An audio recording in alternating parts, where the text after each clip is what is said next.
Dobili smo četrtega predsednika republike od osamosvojitve Slovenije. To je Borut Pahor, ki je v drugem krogu premagal aktualnega predsednika Danila Türka.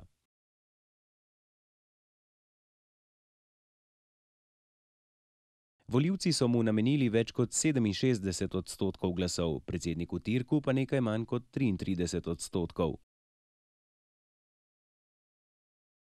Rezultat volitev ni presenečenje, saj je večina raziskav pred drugim krogom volitev napovedovala Pahorjevo zmago. Toda še pred dobrim mesecem je vse kazalo, da bo predsednik Türk dobil še en mandat. Z uradnim začetkom volilne kampanje pa se je hitro izkazalo, da je Pahor bolj vešč nagovarjanja volivcev.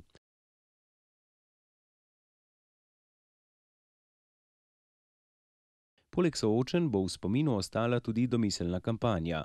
Pahor je organiziral delovne akcije in se tako približal volivcem.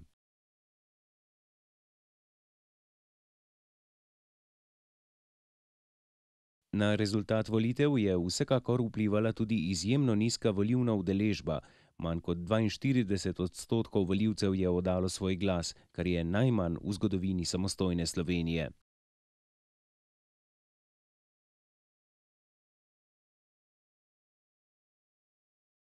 Kljub nizki udeležbi pa je bila zmaga prepričljiva, kar je Borut Pahor po razglasitvi tudi poudaril.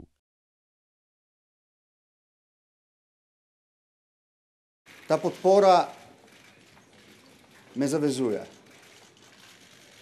V njej vidim odgovornost, da kot predsednik republike mirno, zbrano, modro sprejemam presoje v okviru mojih pooblastil po svojih najboljših močeh, da bi upravičil, spoštovane državljanke in državljani, to vaše zaupanje. V tem vašem zaupanju je sporočilo. Sporočilo, da ob vseh kolosalnih težavah, ki smo jim priča, mora obstajati izhod iz njih. Predsednik republike po slovenski ustavi nima veliko pristojnosti. Toda Slovenija se nahaja v gospodarski in politični krizi, zato mora tudi predsednik države pomembno prispevati k čimprejšnjemu okrevanju.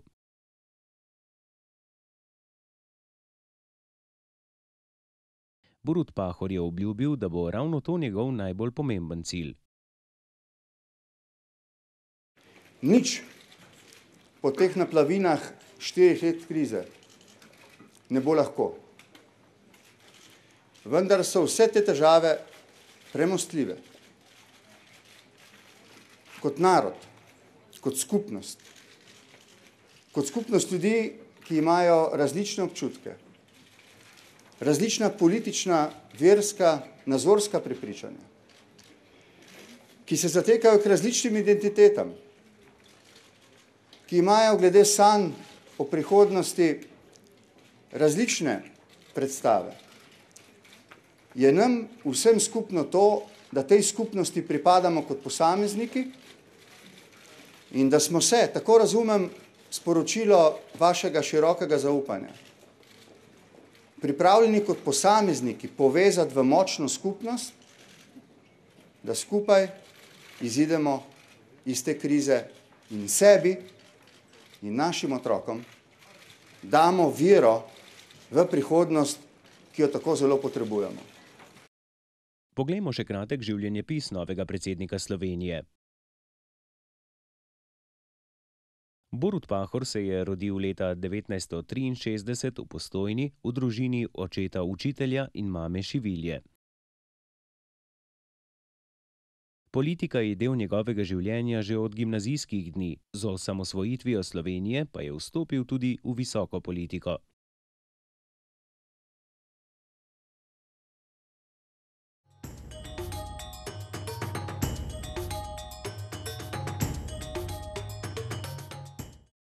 Od leta 1990 do 2004 je bil poslanec v državnem zboru, med drugim 4 leta tudi predsednik državnega zbora.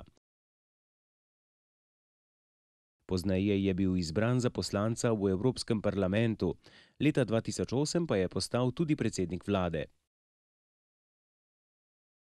Zaradi krize in razpada koalicije je moral že po 3 letih predčasno končati mandat. Takrat so mu mnogi napovedovali politični zaton, toda z letošnjo predsedniško kampanjo je sporočil, da bo še vedno krojil slovenski politični vrh.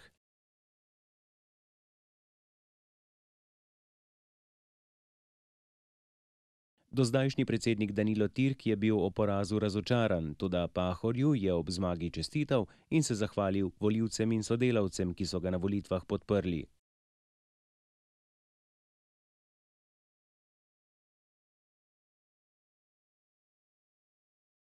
Najprej bi se rad zahvalil vsem državljankam in državljanom, ki so danes prišli na volitve. Volitve so pomembno dejanje demokracije in vsaka udeležba državljana na volitvah je dejanje demokracije. Posebej bi se rad zahvalil vsem, ki so podpirali mojo kandidaturo za drugi predsedniški mandat. Zahvaljujem se za podporo, ki je bila izrečena večkrat, ki je bila izrečena v dobri veri in z dobrimi občutki. Žal pa število tistih, ki so me podpirali, ni zadoščalo za to, da bi bila ta kandidatura uspešna. V vsakem primeru pa je nocoj čas za zahvalo za vse, ki so me podpirali. Zahvalil bi se rad tudi državljankam in državljanom Slovenije, ki so me pred 5 leti izvolili za predsednika republike. S tem so mi dali možnost, da opravljam to zahtevno in resno delo 5 let, in opravljal sem ga po najboljših močeh in tako, kot pravi prisega, v skladu z ustavo, po svoji vesti in za blaginjo državljank in državljanov Republike Slovenije. Danilo Türk se je ozrl tudi na svoj iztekajoči se mandat. Prepričan je, da je svoje delo opravil dobro in da je večino svojega časa posvetil ljudem ter se boril za pravno in socialno državo.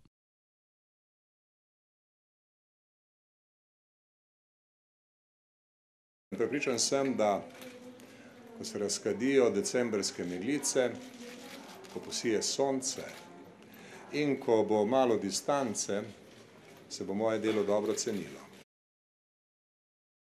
23. decembra se bo Danilo Türk poslovil od funkcije predsednika, takrat bo predvidoma potekala tudi primopredaja poslov.